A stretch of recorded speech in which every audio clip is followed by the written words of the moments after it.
Поштовани граѓани, ви се обраќам од Брисел затоа што борбата за слободата и демократијата во Македонија бараат акција и заедничко действување.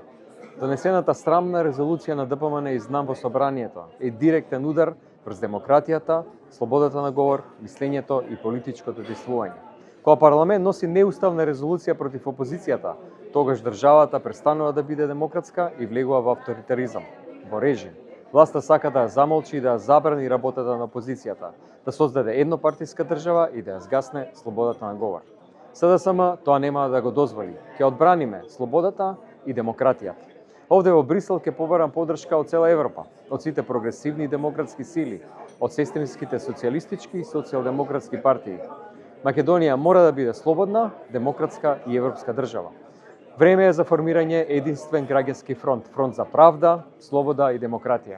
Фронт во кој сите, без разлика на партиска, етничка или идеолошка припадност, ќе застанеме како еден во одбрана на демократијата, слободата на говор и мислењето и во одбрана на Македонија. Да ја одбраниме Македонија, да ја одбраниме демократијата.